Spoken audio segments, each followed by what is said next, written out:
നീ അവിടെ എത്തുവോളം എനിക്കൊന്നും ചെയ്യുവാൻ കഴിയുകയില്ല. സോദോമിൻ്റെ അതിക്രമം വർദ്ധിച്ചപ്പോൾ യഹോവയായ ദൈവം സോദോമിനെ നശിപ്പിക്കാൻ തീരുമാനിച്ചു.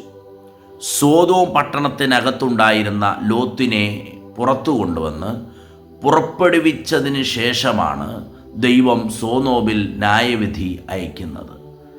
ദൈവം ഒരു നഗരം നശിപ്പിക്കാൻ തീരുമാനിക്കുമ്പോൾ, ദൈവം ഒരു ദേശം ഉന്മൂലമാക്കാൻ നിശ്ചയിക്കുമ്പോൾ, ദൈവം ഒരു പ്രദേശത്തെ വാളിനാൽ സംഹരിക്കാൻ തീരുമാനിക്കുമ്പോൾ അതിനകത്തുള്ള നീതിമാനെ പുറപ്പെടുവിച്ചതിന് ശേഷം മാത്രമേ ദൈവം ആ സംഹാരം നടത്തുന്നുള്ളൂ.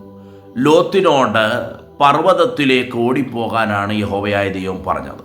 പക്ഷേ ലോത്തിന് പർവ്വതം വളരെ ദൂരെ കൂടുതലായി തോന്നിയിട്ട് തൊട്ടടുത്ത പട്ടണത്തിലേക്ക് എന്നെ അയക്കണമേ എന്ന് ദൈവത്തോട് അപേക്ഷിച്ചു. അനുവാദം കൊടുത്തു. തൊട്ടടുത്ത പട്ടണത്തിലേക്ക് ഓടിപ്പോയിക്കൊള്ളുവാൻ ആവശ്യപ്പെട്ടു. നമുക്ക് എപ്പോഴെങ്കിലും വിടുതൽ ദൂരെയാണെന്ന് തോന്നിയാലും, എപ്പോഴെങ്കിലും എൻ്റെ സൗഖ്യം ദൂരെയാണെന്ന് തോന്നിയാലും, ദൈവത്തിൽ നിന്നുള്ള എൻ്റെ ഉദ്ധാരണം അകലെയാണെന്ന് തോന്നിയാലും, എപ്പോഴെങ്കിലും തോന്നി നാം നെടുവീർപ്പിടുമ്പോൾ നമ്മുടെ വിടുതൽ, നമ്മുടെ ഉദ്ധാരണം, നമ്മുടെ സൗഖ്യം നമ്മുടെ അടുത്തെത്തിച്ചു തരുന്നൊരു ദൈവത്തെയാണ് നാം സേവിക്കുന്നത്. പട്ടണത്തിലേക്ക് ഓടിപ്പോകാൻ യഹോവയായ ദൈവം പറഞ്ഞപ്പോൾ ലോത്തിന് കൊടുത്ത വാക്കാണിത്. നീ ആ പട്ടണത്തിൽ ചെന്ന് ചേർന്ന് സംരക്ഷണം അനുഭവിക്കുന്നത് വരെ ന്യായവിധിയുടെ ഒരംശം പോലും ഞാനിവിടെ അനക്കുകയില്ല.